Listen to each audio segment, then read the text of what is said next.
Heme aquí. Heme aquí, Señor. Háblame en esta tarde. Trata conmigo. Y enséñame. Corrígeme. Redargúyeme. Instrúyeme. Y dame sabiduría para salvación. Amén. Gloria a Dios. Pues, no oímos mucho la voz, pero sabemos que sí en silencio y el corazón lo dijo. Amén. Pues, mis amados hermanos, estamos agradecidos de estar una vez más en la casa del Señor. De poder decirle esas cosas bonitas que le cantamos, de poder alabarle, adorarle, ya no individualmente, sino como su pueblo. Ese pueblo que Él ha escogido, que ha separado para que cantemos de Él sus maravillas y sus misericordias. Estamos haciendo como sus hijos, como su familia, como aquellos a quien Él llamó y escogió y separó. Porque ¿somos eso o no somos eso? Amén. Dígalo sin miedo, mi hermano. Gócese de lo que somos en el Señor. Ya no somos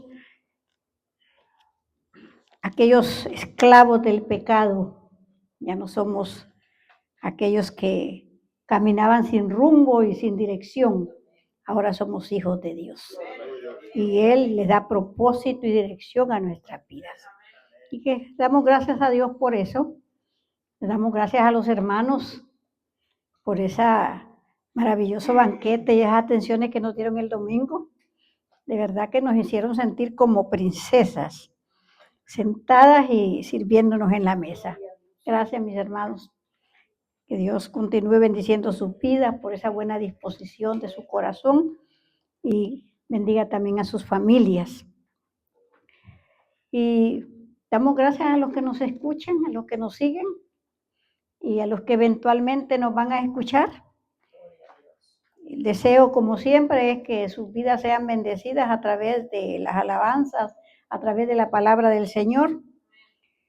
Y la invitación siempre está abierta. Si no tiene una iglesia donde congregarse y anda buscando del Señor, Ministerio Fuente de Vida en Cintiana y en París tiene abiertas las puertas de su edificio y de su corazón para recibirlos. Así que busque del Señor porque los tiempos son difíciles y vendrán tiempos en que ya no se podrá hacer. No pierda la oportunidad si vive por acá cerca. Y si alguien que nos escucha y conoce a otros que necesitan y andan buscando del Señor, pues corra la voz para que el Señor sea glorificado en medio de su pueblo. Y ya hemos escuchado algunos testimonios, sabemos que para algunos la cosa no fue tan fácil, la semana no fue tan fácil, que las cosas no salieron como esperaban, que hubieron algunos imprevistos, algunas complicaciones, ya sea de salud o de trabajo. Para otros pues fue muy bien, como el hermano Jorge, que tuvo la bendición de que el Señor sanara su cuerpo. Pero mis amados hermanos, hemos sido enseñados para todo, para darle gracias a Dios en las buenas y en las malas. Y la otra cosa importante es que tenemos un Dios que es maravilloso, un Dios que ha prometido que va a estar con nosotros y que nunca nos va a dejar y nunca nos va a desamparar. Por otro lado, sabemos, la palabra nos lo dice y lo creemos de corazón, que el Dios que nosotros tenemos tiene pensamientos de bien y no de mal para nosotros. Que su voluntad es perfecta. Que a nosotros nos puede parecer no correcta o no nos puede parecer no muy agradable, pero la voluntad de Dios siempre va a ser perfecta para sus propósitos con nuestra vida. Y por otro lado, pues sus misericordias son nuevas cada mañana para con nosotros. Y todas esas cosas nos hacen sentirnos bien delante de la presencia del Señor, que no estamos solos. No estamos solos, mis amados hermanos. No olviden el pasaje aquel: yo te aparté, yo te escogí, yo te redimí, yo te santifiqué y mío eres. Usted y yo somos del Señor. Y el Señor cuida sus cosas, cuida su creación, sustenta su creación. Y dentro de eso estamos nosotros. Así que damos gracias a Dios por eso y por esta maravillosa palabra que ya nuestros corazones están preparados para escucharla. Y Dios sea glorificado en ella, se glorifique en nuestras vidas, que podamos, como decía el hermano, tomar un tiempo y meditar y reflexionar sobre estas cosas, ver nuestra vida a la luz de la palabra de Dios y verla como ese espejo donde nos componemos el pelo, el vestido y todo lo demás, pues ahí nos vamos a componer el alma. Y allí vamos a arreglar las cosas de nuestro espíritu que no andan bien, para poder asegurarnos que tendremos la bendición y la vida eterna por la que estamos luchando, ¿no? En el último mensaje, en Romanos 14, nosotros hablábamos del problema que Pablo estaba confrontando con la iglesia de Roma. Y decía que ese problema venía porque se sentaban para discutir opiniones, criterios acerca de comidas, acerca de algunas tradiciones del día que guardábamos, el día que no guardábamos. Y dice Pablo, estas cosas no son ni morales ni doctrinales. Y lo que esto hace es que nos lleva a que nos juzguemos los unos con los otros, a que nos menospreciemos y también a hacer algunas injustas acusaciones. Y ante estas cosas, pues, el apóstol nos recomienda que nosotros hagamos la diferencia y que fundamentemos nuestra vida, nuestro caminar cristiano, no en opiniones, no en criterios, no en tradiciones, sino en las verdades absolutas y eternas que el Señor haya dejado establecidas en su palabra. Esa es una de las recomendaciones, porque dice el apóstol Pablo, esto causa, lo que hace es que causa más divisiones en el pueblo de Dios.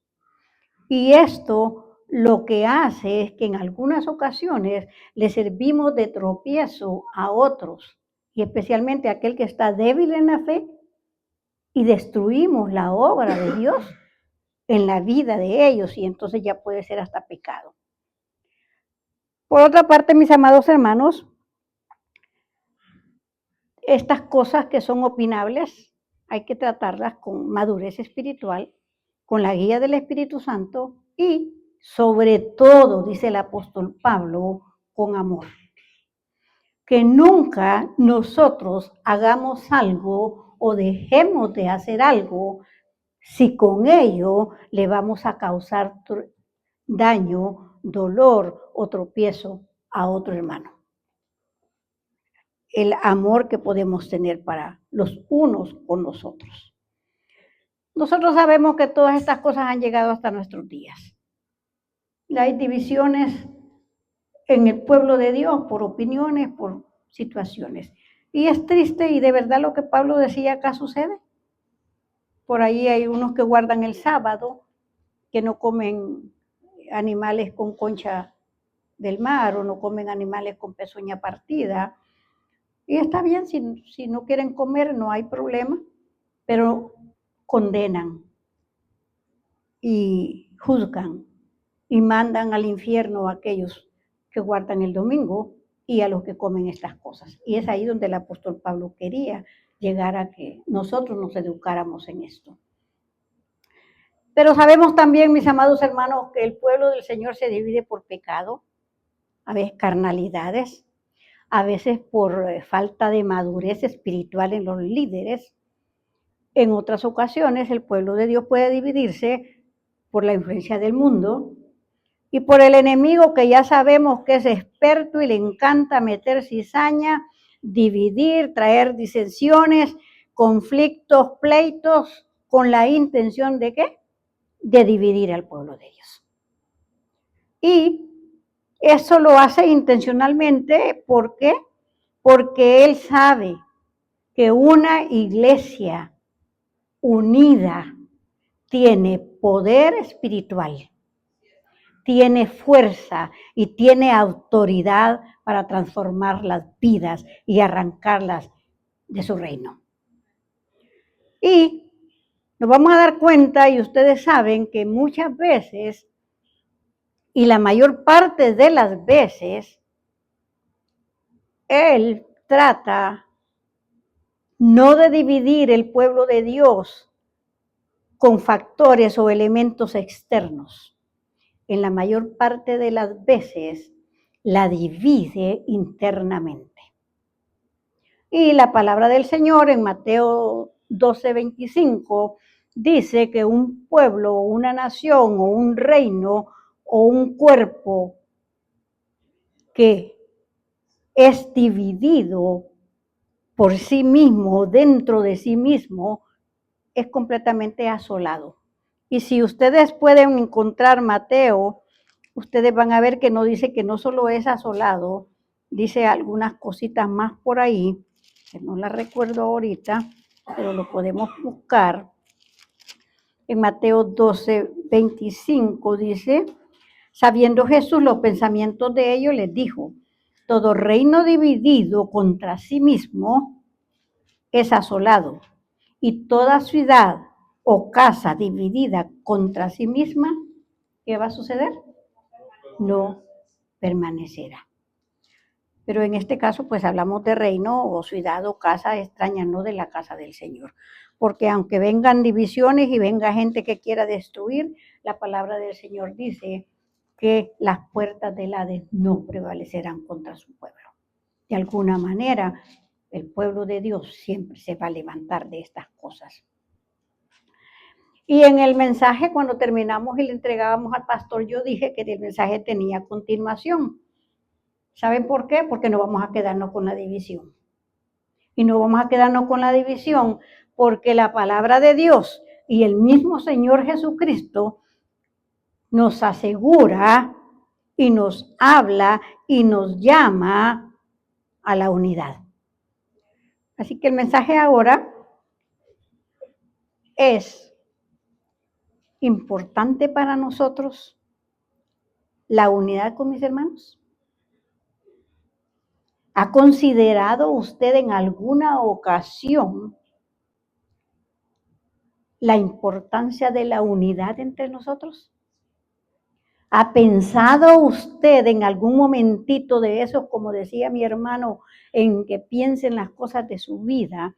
¿Ha pensado usted en la congregación, en el pueblo de Dios? Y ha pensado en un momentito cuál es su responsabilidad y su papel en cuanto a la unidad de la congregación.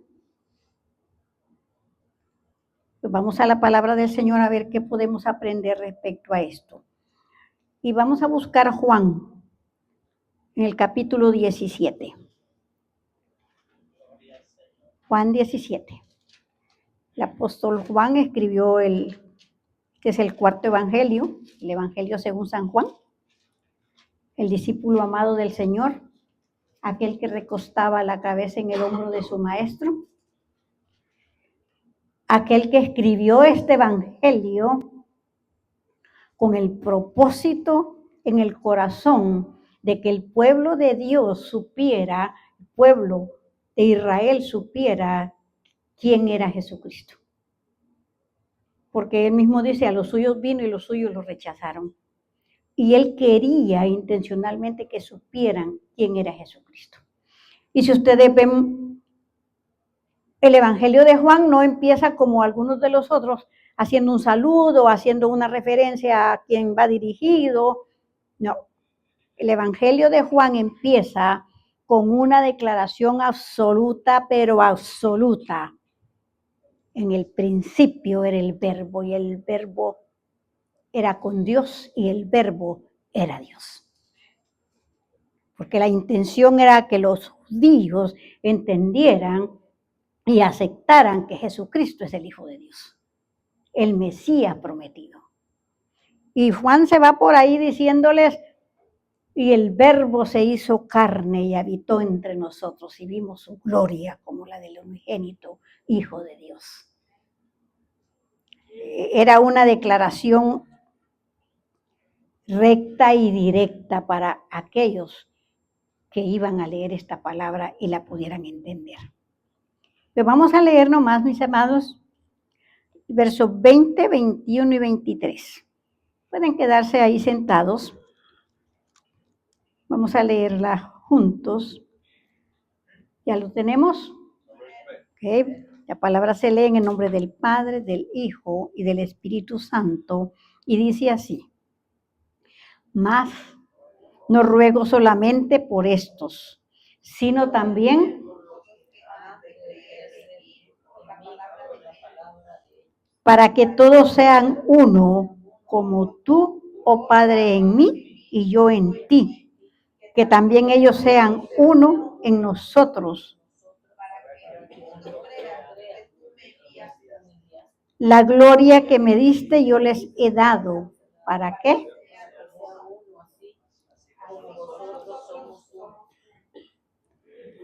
Yo en ellos y tú en mí, para que sean perfectos en unidad y para que el mundo conozca y que los has amado como ellos también a mí me has amado.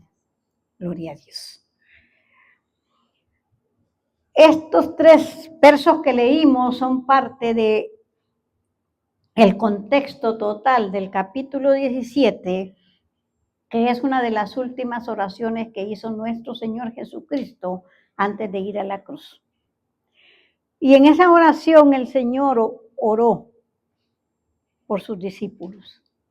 Pero no oró por riqueza, no oró por comodidad, no oró por prosperidad, no oró por abundancia, no oró incluso ni por salud, no oró por prestigio. El Señor oró por algo más profundo. Oró porque el Señor lo guardara en el mundo. Dice, yo ya me voy, Padre, guárdalos. Y oró porque el Señor lo santificara con su palabra.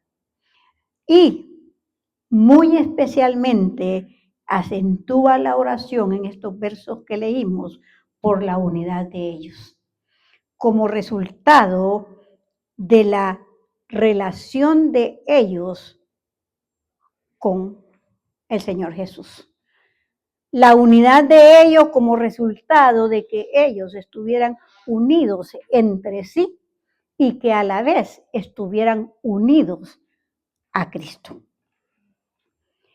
Todo este pasaje nos demuestra que la unidad del pueblo era importante para el Señor, que no era algo secundario. Y lo primero que vamos a tomar es que la unidad nace en el corazón de Dios, que es parte de su naturaleza, que es parte de su carácter. Y que el modelo perfecto de unidad está en la propia palabra, la Trinidad. 3 personas y un solo Dios. El Padre, creador y sustentador de lo creado, el Hijo, redentor y salvador, el Espíritu Santo, santificador, consolador y el que revela a Dios a los hombres en el corazón. 3 personas, pero un solo Dios. Cada uno teniendo esa parte de la naturaleza divina y haciendo lo que le corresponde hacer. Y una de las formas los judíos dicen, ¿saben que uno de los problemas más grandes para que el judío pueda llegar a aceptar a Jesucristo es esto? Es eso, porque el lenguaje del judío y el verso del judío todas las mañanas, de mañana, a la tarde, a mediodía y a la cena, es: oye Israel, Jehová tu Dios, uno solo es. Y ellos dicen que nosotros somos idólatras, porque adoramos a 3 dioses. Así me decía un judío a mí. Y que ustedes adoran a 3 dioses. Y una forma más sencilla de entender esto, en la naturaleza nos lo demuestra. Una de las formas más sencillas es el agua. El agua líquida, el agua sólida, el agua en vapor. 3 estados del agua, pero sigue siendo agua y no pierde su condición. Y tanto en el hielo como en el vapor y como en el líquido contiene la esencia del agua. Lo mismo es la Trinidad del Señor, esa unidad. Y Él quiere, el Señor nos llama, Él desea que su pueblo viva esa misma unidad, que viva esa esencia aquí en la tierra. ¿Cuántos decimos amén a esto? Gloria al Señor. Es importante la unidad desde el punto de vista de Dios, entonces, mis amados hermanos. Gloria al Señor. En el verso 20, el Señor dice: mas no ruego solamente por estos, es decir, por los que están cercanos a Él. El Señor ora por aquellos que han de venir por la palabra de ellos. ¿Y usted y yo por qué estamos aquí? Por la palabra de ellos. Así que el Señor Jesús oró por usted y por mí. Yo me siento chiquita, yo me siento grande, yo me siento como no sé, hasta me da como cosquillo en el cuerpo saber que el Señor Jesús oró por mí. Y que por eso yo estoy ahora parada aquí. Y por eso tengo esperanza. Y por eso tengo salvación y vida eterna. Porque el Señor oró por nosotros. Y en el verso 21, en la parte A, dice: para que todos sean uno como tú, oh Padre, en mí y yo en ti. Que ellos también sean uno en nosotros. Y en el verso 22 vuelve a repetir lo mismo. Y dice: la gloria que me diste, yo se la a ti. ¿Para qué? Para que sean uno como nosotros somos uno. Está hablando de la relación entre nosotros. En estos 2 pasajes está hablando de la relación entre nosotros, que nosotros seamos uno como Él, el Espíritu Santo y el Padre son uno. A veces nosotros nos confundimos y creemos que la unidad es una simple expresión de compañerismo humano. Yo vengo, comparto, ya estoy unida con aquellos porque vine y compartí un día de la madre, un día del padre o un día de aniversario, ya estoy unida, yo tengo compañerismo, esa es unidad. Pero la unidad desde el punto de vista de Dios es algo más que eso. Es una realidad espiritual creada por Dios mismo a través del proceso redentor en Cristo y de la acción del Espíritu Santo. La unidad es un vínculo.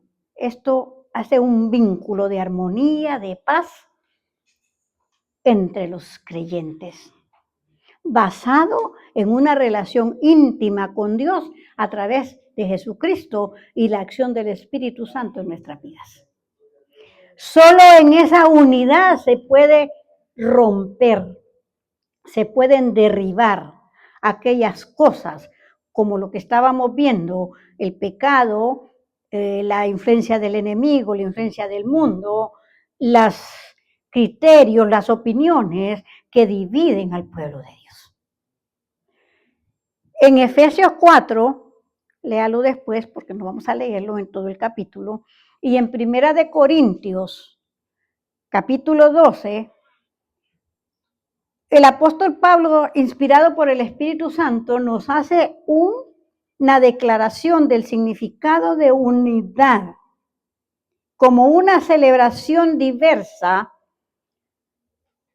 de dones y talentos y de funciones en el cuerpo de Dios que son hechos por personas diferentes, pero que son importantes y necesarias para que el cuerpo de Dios pueda funcionar. Y no hablamos de, cuando digo unidad, no hablo de uniformidad y tampoco hablo de igualdad. Nosotros los cristianos somos diferentes en cultura, en costumbres, en comidas, en lenguaje, en lo que sea. Pero ¿saben qué? Iguales nunca vamos a ser, pero unidos sí podemos estar. Porque el que nos une es el amor, la fe y la esperanza en Cristo Jesús. Estamos unidos en ese mismo amor que es en Cristo Jesús. Esta diferencia que hay entre nosotros no es excusa y no destruye la unidad, más bien la enriquece. Cuando usted tiene un jardín y siembra flores de un solo color, la gente llega y puede decir, ay, qué bonito, sí, me gusta. Pero cuando usted tiene un jardín y tiene flores rojas, amarillas, rosadas, y ella pone una azul, una morada, hasta la boca se nos abre y decimos, wow, pero qué belleza, ¿cierto? Pues saben que qué belleza la que miramos cuando miramos un pueblo de Dios, que no somos iguales y que cada uno tiene lo que Dios le ha dado y que es necesario, indispensable para que el cuerpo de Dios funcione. Eso es lo que oímos decir por ahí, la unidad en la diversidad. Somos diferentes, pero somos uno en Cristo. ¿Cuándo va a llegar la verdadera unidad a nosotros como cristianos? Y no vamos a decir con todos los cristianos del mundo, porque de verdad no vamos a aspirar a eso, pero por lo menos hablemos de nosotros aquí, que somos pocos. ¿Saben cuándo? Cuando haya en nosotros el mismo sentir que hubo en Cristo Jesús. Y busquen Filipenses 2, 4, 5. Y vamos a leer un poquito antes. Voy a leer desde el 3. Dice, nada hagas por contienda o por vanagloria, antes bien con humildad, estimando cada uno a los demás como superiores a sí mismo. Esto no es fácil. No mirando a cada uno por lo suyo propio, sino cada cual también por lo de otros. Tampoco es fácil. Cada quien ve a limpiar el patio de su casa y el patio y la casa que esté bonita la suya, pero si la del hermano se está cayendo y yo puedo irle a poner un clavo, no es tan fácil. Y luego dice, haya pues en vosotros el mismo sentir que hubo también en Cristo Jesús, el cual, siendo en forma de Dios, no escatimó el ser igual a Dios como cosa que aferrarse. Ah, no, porque yo soy doctora, yo no puedo andar ahí limpiándole la yarda a otro. Y estando en la condición de hombre, se humilló a sí mismo, haciéndose obediente hasta la muerte. ¿Y muerte dónde? En la cruz. Cuando nosotros amemos más a Cristo que a nosotros mismos, cuando nosotros dejemos de ser lo que nosotros creemos y nos ponemos arriba por lo que somos, entonces se va a manifestar la verdadera unidad. Cuando Cristo sea el centro de nuestras vidas, cuando Cristo sea la prioridad de nuestras vidas. Porque la unidad entre nosotros y de nosotros con Dios está centrada en Cristo. Y no olvidemos, mi amado hermano, no olvide que aunque ya quiero dejar la división atrás, Pero no olvidemos que una iglesia cuando está dividida pierde fuerza, pierde testimonio, pierde credibilidad, pierde enfoque y pierde todo el poder espiritual para transformar y cambiar la vida. Es importante la unidad entre nosotros. Y el número 2, la unidad es un testimonio al mundo. La unidad del pueblo de Dios es un testimonio para el mundo. Esto de ser nosotros uno solo entre nosotros y ser uno solo con Cristo, le revela al mundo la realidad del amor de Dios y el poder reconciliador de su evangelio. Porque el mundo, quiera que sea o como quiera, lo va a ver. Y nosotros lo sabemos. ¿De qué es producto usted? De la oración del Señor. ¿Pero de qué somos producto nosotros también? De que un día alguien nos habló del evangelio de Dios, del amor de Dios, del cuidado de Dios, y por eso nosotros estamos aquí. ¿Por qué? Porque somos testimonio de que el evangelio tiene poder para cambiar y para transformar vidas, porque me cambió a mí y lo cambió a usted. Mis amados hermanos, en el pasaje que estábamos leyendo, en el 21b, o sea, en la segunda parte, dice, te voy a leer todo, para que todos sean uno como tú, oh Padre, en mí y yo en ti, que también ellos sean unos en nosotros. ¿Para qué? Dígamelo usted.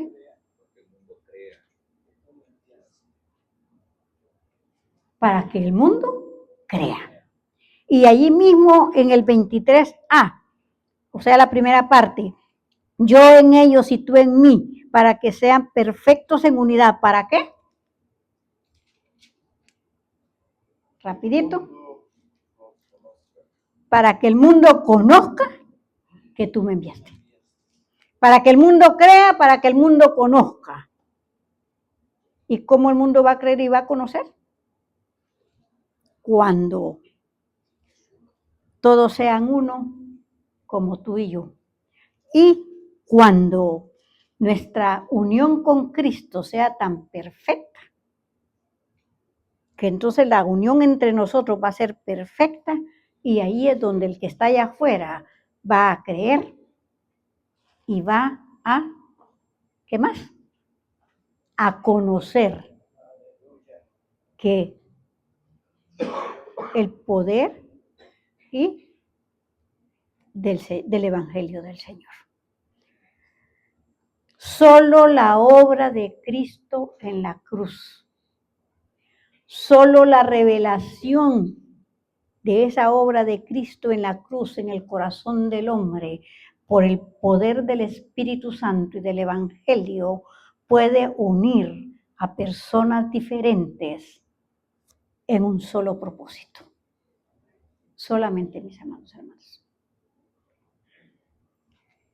Y es increíble porque nosotros aquí, pues aparentemente entre nosotros no hay mucha diferencia, pero usted sabe lo que es establecer la diferencia y traer a unidad a un hombre científico, a un hombre de letras, a un hombre de ciencia, a un hombre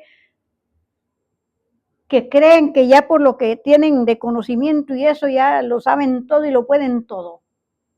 Y usted sabe el poder de la palabra de Dios, que esas personas de la noche a la mañana leyendo esta palabra han doblado rodilla y han tenido que reconocer quién es Dios y quién es Jesucristo y venir y unirse al propósito de aquel grupo de gentes humildes y sencillas que quizá no tienen la categoría de ellos, pero ahí están unidos en amor y en propósito, en esperanza y en fe. Esto es grande, mis amados hermanos. Y luego entonces dice que la unidad de nosotros es testimonio del amor de Dios. La iglesia va a mostrar la unidad al mundo, ¿saben cuándo? Cuando, sabiendo que tiene diferencias, deciden amarse en el amor de Cristo y deciden someterse a Cristo y al señorío de Cristo en sus vidas. Porque yo le digo, y siempre he sido, yo predicaba desde hace mucho tiempo, el pastor no tiene que estarnos diciendo a nosotros, hagan esto, hagan aquello, hagan por aquí, hermano, please. ¿Por qué? Porque cuando yo amo a Cristo y estoy sometida al señorío de Cristo, yo voy a hacer las cosas sin que nadie me diga. Porque van a ser de adentro, van a ser de ese amor que tengo, aquel que me salvó y que dio su vida por mí en esa cruz. El 23 dice, para que ellos en mí y yo en ti, para que el mundo conozca que tú me enviaste y que los has amado a ellos como también me amaste a mí. Ahí en Juan 13:14, rapidito, perdón, Juan, alguien que me lo busque, Juan 13:34-35. Un mandamiento nuevo os doy, que os améis unos a otros como yo os he amado, que también os améis unos a otros. En esto conocerán todos que sois mis discípulos, si tuviereis amor los unos con los otros. ¿Cuál es el testimonio que vamos a dar al mundo? ¿Cómo lo vamos a dar? Que somos verdaderos discípulos de Dios, que hemos sido nacidos de nuevo, que hemos sido lavados con su sangre preciosa, en el amor que nos vamos a tener los unos con los otros. El amor que nosotros nos damos no es de nosotros, mis amados hermanos. Yo creo que nosotros definitivamente podemos amar las cosas que nos convienen, que nos gustan y que... Pero ¿por qué podemos amar nosotros? Porque el amor de Dios ha sido derramado en nuestros corazones. Por eso es que podemos amar. Entonces, si usted no ama, mi hermano, doble rodilla delante del Señor y dígale, Señor, dame tu amor para que yo pueda amar al prójimo, para que yo pueda amar a mi vecino, para que yo pueda amar a mi hermano, para que yo pueda amar a mi hermana, aunque por ratos quisiera que saliera volando por la puerta. El amor es testimonio. De tal manera amó Dios al mundo, el amor de Dios para nosotros, que dio a su Hijo unigénito para que aquel que en él cree no se pierda, mas tenga vida eterna. Y el Señor dice, no recuerdo el pasaje ahorita, si alguien lo sabe me lo dice, pero el Señor dice que si nosotros decimos que amamos al prójimo, que lo amamos a Él, pero no amamos al prójimo que lo vemos, ¿somos qué? Somos mentirosos. Porque si, ¿cómo voy a decir yo amo a Dios si no lo veo y no amo al que tengo aquí enfrente? Así que vamos a amarnos, mis hermanos. Vamos a amarnos porque en primera de Juan 4:11 dice la palabra que si nos amamos, el amor de Dios permanece en nosotros. Cuando hay divisiones, cuando hay celos, cuando hay contiendas, cuando hay envidias, cuando hay competencias, cuando hay murmuraciones, cuando hay críticas, cuando nos juzgamos los unos con los otros, mis amados, el mensaje del evangelio pierde credibilidad, se vuelve débil. No digo el evangelio, no. El evangelio nunca va a perder poder. Pero cuando estamos dando el mensaje en medio de todas esas circunstancias, el mensaje no va a llegar a los corazones como debería de llegar. Pero cuando nos amamos, cuando nos servimos, cuando nos cuidamos, cuando nos apapachamos de verdad de corazón, estamos dando testimonio al mundo del gran amor que Dios tuvo, no solo para nosotros, sino que también para ellos. Y que ellos pueden disponer de ese amor si tan solo aceptan y creen en aquel que murió en la cruz por amor, aún sabiendo que estaba muriendo por alguien que no lo merece, porque somos pecadores. Es un testimonio grande, mi amado hermano. Y hay principios bíblicos, montones, estamos terminando ya, que nos pueden ayudar a vivir en unidad. Mencionamos algunos pocos, 2 o 3. Cuando usted lea la palabra, cuando estudie la palabra en su casa, cuando haga sus devocionales, trate de encontrar en esos pasajes principios bíblicos para su vida. Esto me puede servir para amar más. Esto me puede servir para perdonar más. Así que, si queremos mantenernos en unidad, lo primero y lo último y lo de en medio, mantener a Cristo en el centro de nuestras vidas. Y que Cristo sea la prioridad de nuestras vidas. Ya no vivo yo, Cristo vive en mí. Y que por ese principio tengamos que agachar cabeza, tengamos que doblar el piso. A mí no me importa. Si yo sé que eso me va a dar la gloria con el Señor. Otro principio, practiquemos la humildad. Seamos humildes, pero humildes de corazón. Dice la palabra, dice el Evangelio, el apóstol Pablo, que nadie de nosotros se considere más que otro. Todos somos iguales. En Cristo ya no hay judío, ya no hay esclavo, ya no hay hombre, ya no hay mujer, ya no hay griego, ya no hay gentil. Todos somos iguales. Luego, cuando usted vaya a hablar, piense antes de hablar. Porque una vez que usted habla ya va a ser más difícil arreglar el asunto. Pero en Cristo lo puede arreglar. Pero si usted va a hablar y lo que usted va a decir no edifica, si lo que usted o yo vamos a hablar no nos edifica y no edifica al que esté enfrente, guarde silencio. Y yo le doy testimonio que esta fue una de las primeras cosas que me dio la oportunidad del Señor un día de estos, hablando con el hijo, iba a decir algo y de repente dije, no, mejor me callo. Ya había estado pensando en estas cosas. Soportémonos en amor los unos con los otros, en el amor del Señor. Yo sé que todos somos diferentes, entiéndalo, pero acuérdese que somos diferentes, pero somos uno en Cristo. Soportémonos en amor, querrámonos, hermanos, todos tenemos defectos, no miremos el defecto de aquel, no miremos, y si se lo miramos y podemos ayudarle a corregir, ayudemos, pero con amor. Luego, y el último, y con esto terminamos, nunca olvide, si usted está aquí y usted es parte del reino y del cuerpo de Dios, donde Cristo es la cabeza, y por eso Cristo es la cabeza. Imagine que Cristo hubiera hecho, que el Señor hubiera hecho que uno de nosotros fuera la cabeza de la iglesia. ¿A dónde estaríamos? Pero Cristo es la cabeza y la cabeza es la que manda y la que tenemos que seguir. No olvide que somos parte del cuerpo de Cristo. Y que nuestras vidas, nuestros gestos, nuestras actitudes, nuestras palabras, nuestras acciones están a la vista y a la disposición de todos. Y cuando una persona nueva visita o lo que sea, viene a la iglesia, ¿saben qué? Por seguro que esa persona no lee la Biblia primero.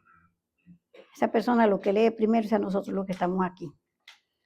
Primero que ve actitudes, poses, palabras, acciones, reacciones.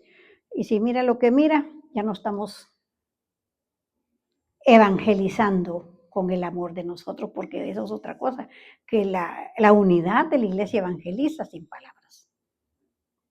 Te va a un restaurante y es lógico y es normal, eso es natural. Va al restaurante nuevo por primera vez y llega la mesera y la quedamos viendo, si llega con la sonrisa, pues está bien, y luego unos hasta dicen, me presta el baño, pero para ir a ver si el baño está limpio, y luego viene la comida, y si la comida está buena, pero ay no, la comida está buena, pero no. Y así la iglesia, la gente va y viene y se va, la prédica está buena, pero la gente, o la gente está bien, pero la prédica, las personas que vienen a la iglesia, que no son cristianos, que no han pasado por experiencias duras, no van a entender muchas cosas. Y somos nosotros los que tenemos que ser cartas leídas para ellos, dar ese testimonio de que está hablando aquí la unidad de la iglesia. Así que incline su rostro, mi amado hermano. Señor, gracias. De verdad, gracias porque esa unidad de nosotros contigo es más que bendición para nosotros. Y tú nos llamas a ella no porque a ti te pueda beneficiar, Señor, es porque nos beneficia a nosotros y beneficia a tu cuerpo. Tú oraste por unidad. El Espíritu Santo produce esa unidad. Pero nosotros debemos decidir caminar con ella y cuidar y moldear nuestro carácter y cuidar nuestro testimonio. Jesús no oró por una iglesia perfecta, oró por una iglesia unida. Y Él viene por esa iglesia, una iglesia unida en amor, en verdad y en propósito. Una iglesia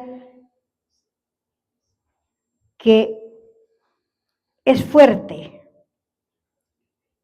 Quizá tenga diferencias, pero es una iglesia que es fuerte porque ha aprendido a resolver esas diferencias en tu amor y en la guía de tu Santo Espíritu.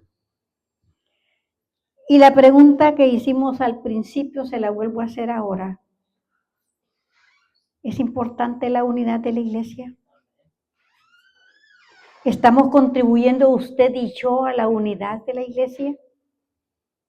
Y si no estamos contribuyendo a partir de ahora, Señor, ¿cómo puedo hacerlo? ¿Qué debo de hacer? Quizá en esta noche, en este lugar, el Señor nos esté haciendo un llamado a todos, a reconciliarnos, a perdonarnos, a no juzgarnos, a no menospreciarnos, a caminar juntos y a valorar más el reino de Dios que nuestros propios deseos. Cuando la iglesia vive en unidad, el pueblo de Dios puede ver su mano obrando y el mundo va a entender la grandeza, el poder y la misericordia de Dios y de su evangelio. Y termino con esto. Dice el Salmo 133.